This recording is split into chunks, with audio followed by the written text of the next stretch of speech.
Thank you so much, Marianne. Yes. So we. Oh, do you want me that side? Thank you, Mike. Yes, I'm going to run you through this study that we did, a large-scale survey of general public in the UK. The first one we could find that really looked at public perceptions of collapsing attention, which I think is a really important part of this. And I'm going to try and run you through just 4 points in the time I've got available. So the first one is quite an obvious. First couple are actually quite obvious, is that we are feeling the pressure on our attention. So there's a strong recognition among the public that we're living through something that could be called an attention war. So we ask people whether they agree or disagree that we're living through a time where there's non-stop competition for our attention from TV, news, social media platforms, other information outlets, and you get quite a lot of people agreeing with that. The vast majority of people agreeing with that, up to 3/4 of the public, and quite a lot strongly agreeing with that. And there is quite a strong age gradient to this, where it's older people who feel that more. And I've just recently published a book on generational differences, and that's no surprise for me, because we are socialized into different sorts of environments, and what's normal for us depends on what we grew up with. And Douglas Adams, the great Douglas Adams, put this really well in his 3 rules, which I refer back to quite a lot, that anything that is in the world when you're born is normal and ordinary and just a natural part of the way the world works. Anything that's invented between when you're 15 and 35 is new and exciting and revolutionary, and you can probably get a job in it, and I think that applies to lots of people here. But anything invented after you're 35 is against the natural order of things, and that's something, as a 50-year-old, that's something that I feel very deeply right now with our changing technology. But the second point, the big qualification on this, is that we always feel the pressure. And this relates to some of Marianne's points in the introduction, as this is not brand new to human feeling. We always tend to think things are going downhill. I wrote another book on people's misperceptions of social reality, and this declinism bias, so this sense that everything is in decline, is a very strong human trait, where we often have too rosy a view of the past. And we actually looked for, as part of this, we tried to look at long-term surveys, try to unearth surveys that have looked at attention in the past and whether people actually think differently now about attention to back then. And it was interesting because there wasn't that many questions. There was very few questions about attention as such. This is a new area, but there is lots of questions about things like just too much pressure on our time that have been asked over the long term, relatively long term. There just aren't enough hours in the day to do all that I want to do. And it is true that we have got a strong sense of pressure on our time now. Over half of people, 55% of people in 2021 think that's the case. But when you look back to 1997, so nearly a quarter of a century ago, it was actually 62% of people thought there was too much pressure on our time now. So this is not a new feeling. We always feel like we're being rushed more things to do, but that is a kind of constant of history. But the third point I want to make, the main point in many ways, is that the book that relates to the book on myths and misperceptions, is that myths and misperceptions abound on attention. And the first one is that we don't really have, a very personal one, we don't really have a full view of just how distracted we are by technology. We asked the question of people, how many times do you check your phone per day? And this, if we didn't have these headphones on, I'd be asking people to shout out guesses for this, but I'm going to try it anyway. I wonder if you can. I'm going to take mine off. Let's see if I can hear anyone. Shout out what you think the reality is for how many times, on average, people check their phone per day. I'm a little bit nervy asking this audience, because you're going to do it with your hands. That's really good. Is that 12? 12 times a day. 3 times a day. 300 times a day. We got 3. This is very inventive. This you're still going. You're just flashing your hands at me. I can't count that many. So we got somewhere between 12 and 300. You have no idea as an audience, do you? You're all over the place. 70, 700 times a day. This is unusual, audience. 54, 540. Yeah. So, 341. Okay. 341. This is amazing. You're very inventive in your sign language. That's very, very good. The reality actually was quite hard to find out, because obviously you can't ask people, but there are passive data sources of different sorts. There was a couple, one from Apple, one from Verto Analytics, which you may have heard of.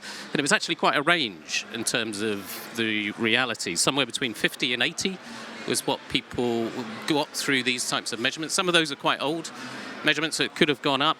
But the key point from the perceptions, the public perceptions point of view, anyone guess what the public thought the reality was? This is not the actual reality. A lot lower. Yeah, I'll go with that. It was a lot lower. So 25 times was the average guess, the mean estimate across the public as a whole. So we haven't got that sense that we're picking it up, interacting with it as much as we actually are, which you can understand. It's done. A lot of it is done unconsciously. So we're going to have to deal with this fella because it's come up a couple of times in the discussion. So in the Misperceptions book, I talk about why we're wrong about social realities is a mix of how we think and what we're told. And it's really important to say that it's both of those things. It's the biases and heuristics that we have in ourselves, but it's also how we're actively misled. And we're also actively misled on this type of thing. And it is the goldfish zombie myth, I call it, not zombie goldfish, but a zombie myth about goldfish that just won't die across different things. And where it actually came from, and you may all know this, but so I'll go through it, but you may have come across this, but where it actually came from, as far as we can tell, is a Microsoft Canada report from around 2015, that sort of time, where they said that the average attention span for humans was 12 seconds in 2000, then it dropped to 8 seconds by 2013, and that is shorter than a goldfish, which has an attention span of 9 seconds, according to this report. But there's absolutely no data in that report that supports this. But it didn't stop it getting absolutely masses of coverage in the US, National Post, in Time magazine, US and Canada, in New York Times, came over to UK in the Telegraph, and then it actually became a bit of a trope in discussions, political discussions, people talking about the goldfish age as a thing, all based on this report that has no data behind it. And it was being checked lots and lots of times by different sorts of people.